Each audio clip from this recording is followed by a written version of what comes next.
ৰসাতলে গ'ল মানৱতা হিন্দু হোৱাটোৱেই আছিল নেকি ভুল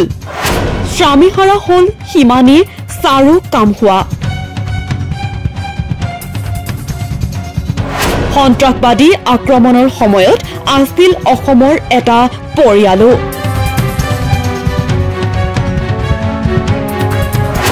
গুলীবৰ্ষণৰ সময়ত জংঘলত লুকাই আছিল পৰিয়ালটো কলিমা পঢ়িব জনাৰ বাবে সন্ত্ৰাসবাদী আক্ৰমণৰ পৰা প্ৰাণ ৰক্ষা পৰে পৰিয়ালটোৰ কাশ্মীৰৰ পেহেলগামত পৰ্যটকৰ ওপৰত সন্ত্ৰাসবাদীৰ আক্ৰমণ এজন স্থানীয় লোকৰ লগতে 24 জন ভাৰতীয় আৰু 2 জন বিদেশী পৰ্যটকৰ সৈতে ভয়ংকৰ ঘটনা নাম আৰু ধৰ্ম সুধি পৰ্যটকক আক্ৰমণ সন্ত্ৰাসবাদীৰ কলিমা পঢ়িবলৈ দিছিল পৰ্যটকক কলিমা পঢ়িব নোৱাৰাৰ বাবে গুলীচালনা পৰ্যটকক গুলীচালনাত প্ৰাণ হেৰুৱাই কানপুৰৰ বিনয় নাৰৱাল আৰু অৰুণাচলৰ টাৰ্গে হালিয়াং কথমটি প্ৰাণ ৰক্ষা পৰিল অসমৰ এটা হিন্দু পৰিয়ালৰ সন্ত্ৰাসবাদী আক্ৰমণত প্ৰাণ হেৰুওৱা বিনয় নাৰৱালৰ মাত্ৰ 6 দিন পূৰ্বে আবদ্ধ হৈছিল বিবাহপাশত কাশ্মীৰত হানিমুনৰ বাবে গৈছিল বিনয় আৰু হিমানী পত্নীৰ সন্মুখতে সন্ত্ৰাসবাদীয়ে হত্যা কৰিলে বিনয় নাৰৱালক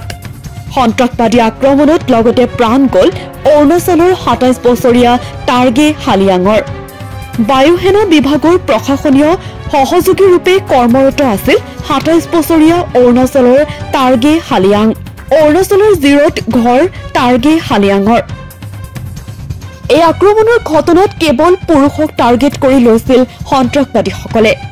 পেহেলগ্ৰামত সন্ত্ৰাসবাদীৰ ভয়ংকৰ আক্ৰমণত প্ৰাণ ৰক্ষা শিলচৰৰ দেৱাশিষ ভট্টাচাৰ্যৰ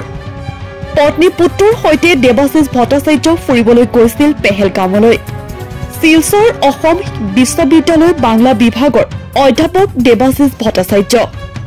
গুলীবৰ্ষণৰ সময়ত জংঘলত লুকাই আছিল পৰিয়ালটো শিলচৰৰ পৰিয়ালটোক কলিমা পঢ়িবলৈ দিছিলে সন্ত্ৰাসবাদীয়ে কলিমা পঢ়িব জনাৰ বাবে সন্ত্ৰাসবাদী আক্ৰমণৰ পৰা প্ৰাণ ৰক্ষা পৰে পৰিয়ালটোৰ নিউজ ডেস্ক এনি টক্স